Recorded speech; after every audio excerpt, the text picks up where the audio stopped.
위반한 측면들에 맞게 정책들이나 진정성들을 보여줬어야 되는데 그런 부분들에 대해서 적어도 2022년 3월 선거까지는 중도층 자체가 그 부분에 대해서 신뢰하지 않았던 측면들이 꽤 컸던 거죠. 네. 그래서 이제 정권이 넘어갔던 측면이 있는 건데 지금에 와서는 이제 검찰의 포악성들이 얼마나 포악한지를 알면서 조국 당 대표가 그 당시에 문제가 있었다 이게 중요한 게 아니라 오히려 검찰놈들이 탈탈 털었구나 하면 이제 아니까 소위 40, 50대 같은 경우는 대거 비례대표에서 소위 조국 혁신당을 투표했던 측면이 네. 분명히 있는 건데 뭐 이것도 제가 아까 말씀드린 시대적 한계이긴 합니다. 시대적 한계이긴 하고 해서 더 중요한 더 핵심적인 부분들은 검사에게 그런 권한 자체를 뺏는 거예요. 그래서 20대 국회 성적은 뺏어버려야죠.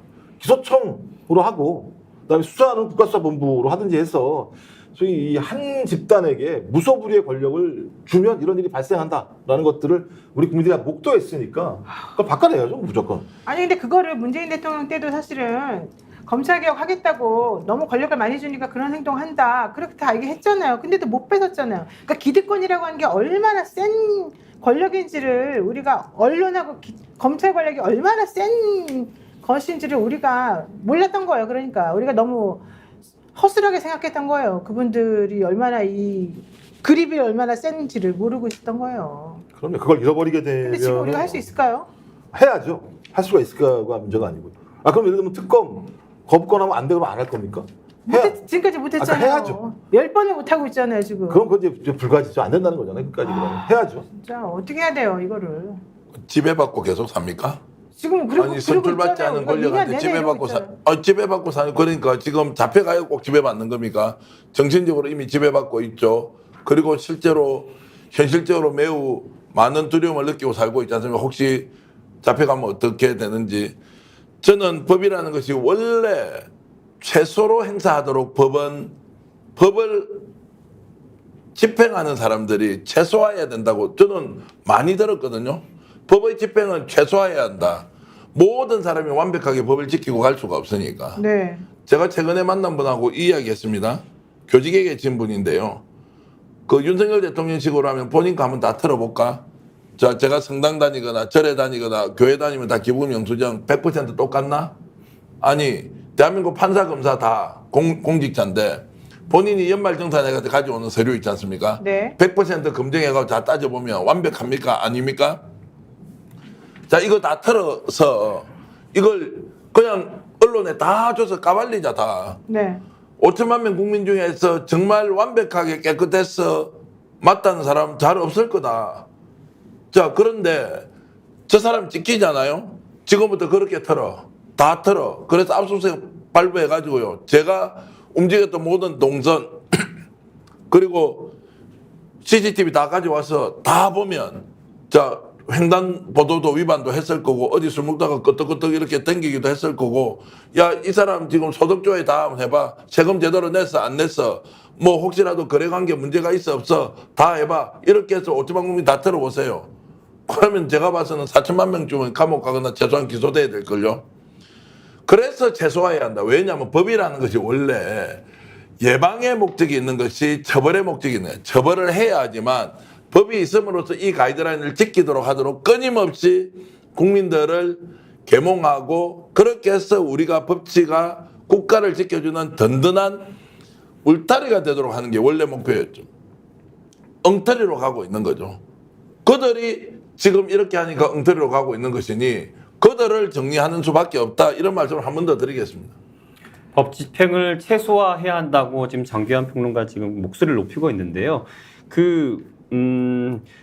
당시 이명박 정부 때가 왜 검찰 정치검사 전성시대라고 얘기를 하지 않습니까? 거기 당시에 지금 현재 윤석열 대통령이 당시 대검찰청 중앙수사부 중수 1과장으로 재직할 때 2년 전에 지금 보도됐던 걸 보면 그 노정현 씨 남편 되시는 분이죠.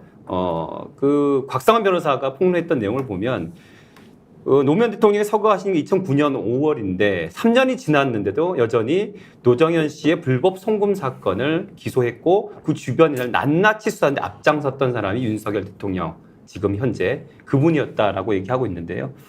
뭐 그런데 지금의 모습 여러분 뭐 너무나 지겹게 얘기하고 있지만 본인 김건희 여사 관련한 모든 특검법 그런 것들 다 비호하기 위한 검찰 인사를 단행했고 특검법 무조건 거부하고 지금 이렇게 하는 사람이 바로 윤석열 대통령이라는 거 기억하셔야 됩니다.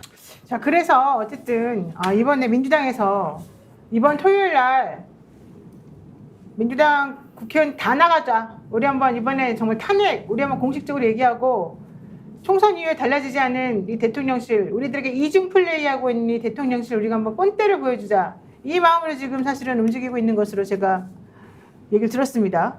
맞나요? 올 취재 보니까요. 우와 깜짝 놀랐는데요. 네. 지금까지 그 집회 많이 나가셨잖아요. 네. 국회의원들 많이 나왔을 때 한 20명 나왔습니까?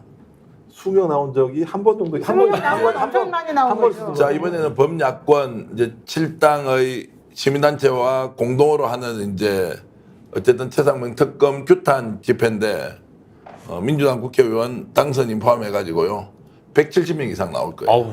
오. 우와 그래 그 정도 나갈 수 있나고 하니까 당연히 나가죠. 한번 지켜보세요. 이번에 이 집회가 광화문에 오후 3시죠. 네. 그렇게 돼 있는 이 집회에 몇 명의 국회의원들이 나가는지 서울역 예. 3시. 깜짝 놀랄 것이다. 나갔습니까 우리 정견들? 저도 지금 이제 우리가 현지에 가서 직접 라이브 중계하려고 준비하고 있습니다. 노영희 변호사 시간 비워놔야 됩니다. 만약 네. 하게 되면. 안 그래도 저한테 노영이 나오냐 물어본 사람도 예. 있어요. 그래서 저도 지금 나가려고 준비하고 있고요. 자, 어찌됐든 이 집회가 이번 최상명 특검에 대한 국민적 규탄은 현상이고요. 본질은 네. 윤석열 대통령이 직접 당사자로서 의혹의 중심이지 않습니까? 네. 이것이 탄핵으로 이어지는 첫 단계가 될 것이다. 네. 첫걸음이 될 것이다. 이렇게 보고 총동원이 된다. 그리고 다 나가기로 결심했다. 그러면 몇 명 나오는지 민주당 국회의원들 직접 현장에서 시위하고 구호 외치는 거 보시려면 국민 여러분들이 다 거리로 나와서 그날 어떤 일이 벌어지는지 몇 명이 모이는지 그리고 지금 국민들의 울분이나 분노가 얼마나 큰지 확인할 수 있는 자리일 것이다. 안 나오는 사람들 사진 안 찍힌 사람들 이제 다 끝장납니다.